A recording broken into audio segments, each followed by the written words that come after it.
अनुक्रम क्या होता है? संख्याओं का क्रम, संख्याओं का क्रम। संख्याएं लिखी रहती हैं, उनके संख्याओं के क्रम को अगर हम कहें, संख्याओं का क्रम को अनुक्रम कहते हैं। अब अनुक्रम एक निश्चित क्रम होता है। तो क्रम अगर हम बात करें तो क्रम दो तरीके का होता है। कौन कौन सा होता है? एक होता है आरोही क्रम, बढ़ते हुए क्रम में आरोही क्रम, और दूसरा होता है अवरोही क्रम। संख्याओं को बढ़ते हुए क्रम में लिख दीजिए या घटते हुए क्रम में लिख दीजिए तो उसे हम क्या बोलते हैं? अनुक्रम। संख्याओं का एक ग्रुप यानी समूह अगर हम क्या करते हैं कि बढ़ते हुए सीढ़ी के रूप में क्रम लिख दे या फिर घटते हुए क्रम में। अब आरोही क्रम क्या होता है? अब इस चीज को समझ लिया जाए भाई थोड़ा सा, कि जैसे आपने सीढ़ी देखा होगा, सीढ़ी पर जब चढ़ते हैं तो ऐसे सीढ़ी में क्या करते हैं, सबसे नीचे जो लिखते हैं वो सबसे छोटी संख्या लिख देते हैं। सबसे छोटी, सबसे छोटी संख्या यहां रहती है और यहां पे सबसे बड़ी। अगर हम सबसे बड़ी से सबसे छोटी की ओर आते हैं, यानी सीढ़ी में हमारा क्रम कैसा रहे, कुछ इस तरीके से रहे, बड़ी से छोटी की ओर आए, तो ये क्या हो रहा है? घट रहा है ना, तो अवरोही है ये अवरोही क्रम है। संख्याओं को घटते हुए क्रम में लिख दिया जाए तो उसे हम अवरोही क्रम कहेंगे, और यही बात उल्टा लिख दिया जाए यानी बढ़ते हुए क्रम में लिख दिया जाए बेटा, तो उसे क्या कहते हैं? आरोही क्रम। यानी संख्याओं को बढ़ते और अथवा घटते हुए क्रम में लिखने की क्रिया ही क्या कहलाती है? अनुक्रम कहलाती है, जिसको हम सीक्वेंस कहते हैं।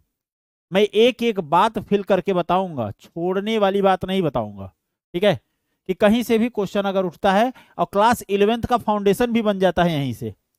कई लोग तो सीधा समानता श्रेणी आंसर सवाल 3 टाइप के आते हैं, खत्म। लेकिन ऐसा मुझे नहीं करना है, मुझे एक एक बात पढ़ाना है, ठीक है? आज नहीं तो कल जो भी बच्चे पढ़ेंगे तो उनको समझ में आएगा कि हाँ कुछ कंटेंट पढ़ाया गया है।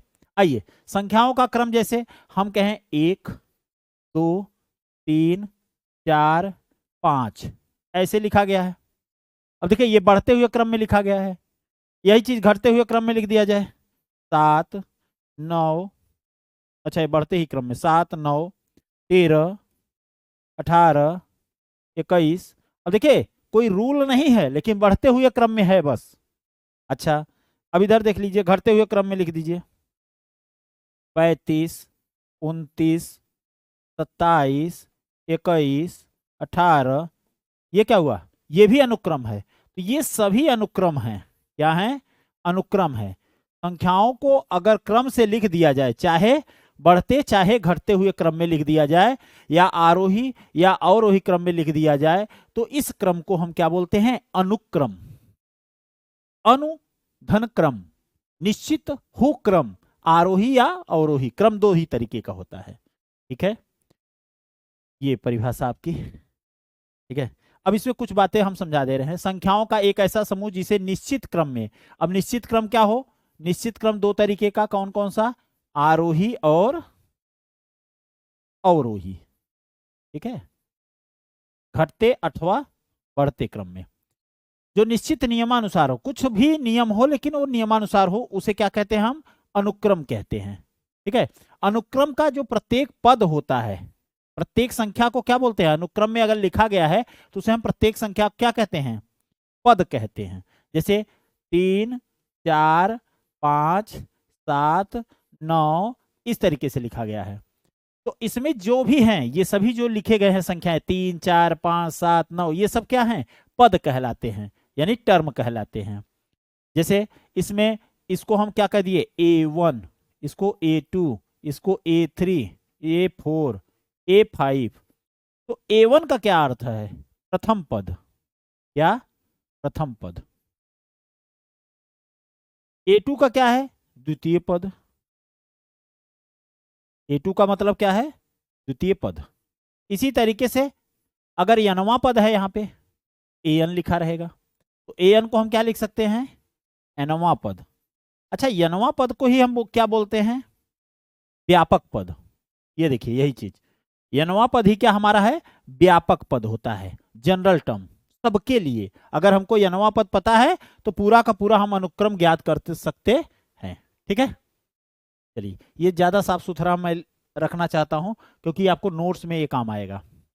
अच्छा, सबसे इंपॉर्टेंट बात यह याद रखिएगा कि एक अनुक्रम परिमित कहलाती है यदि उसमें पदों की संख्या क्या हो? निश्चित हो। परिमित हो या इसी शब्द को क्या बोलते हैं? निश्चित हो। यदि पदों की संख्या क्या हो? निश्चित हो तो परिमित अनुक्रम कहलाता है। अच्छा, यही चीज पदों की संख्या अपरिमित हो, अपरिमित कब कहलाता है? अन्यथा वह अपरिमित होगा, यानी परिमित नहीं होगा, निश्चित नहीं होगा संख्या, पदों की संख्या, तो क्या होगा? अपरिमित कहलाएगा। जैसे फॉर एग्जांपल आप देखिए, आपके सामने लिख दिया गया 3 4 5 6 7 8 9 10। अब इसमें देखिए पद निश्चित हैं। कितने पद हैं? 1 2 3 4 5 6 7 8, यानी पदों की संख्या कितनी है? पदों की संख्या कितनी है बेटा? 8 है, जो कि निश्चित है। अगर पदों की संख्या क्या है? निश्चित है, तो हम कह सकते हैं क्या? यह अनुक्रम क्या कहलाएगा हमारा? यह अनुक्रम हमारा क्या कहलाएगा? ये पूरा का पूरा यहां से यहां तक अनुक्रम क्या कहलाएगा हमारा? परिमित अनुक्रम। क्या? परिमित। परिमित मतलब पदों की संख्या निश्चित हो, परिमित अनुक्रम। सर अभी आप श्रेणी नहीं बता रहे हैं। धीरज धर्म धीर अरुनारी, आपतकाल परखियो भाई। धैर्य रखना चाहिए, हर एक चीज स्टेप बाय स्टेप जुड़ी हुई है, तार से दूसरा तार जुड़ा हुआ है। ठीक है, तो आप सभी इस चीज को ध्यान दिया करिए कि धीरे धीरे चीजों को हम पढ़ाएंगे। अच्छा, सब कुछ सही चल रहा है? परफेक्ट। हम आज पूछे भी नहीं और डायरेक्टली क्लास लेना शुरू कर दिए।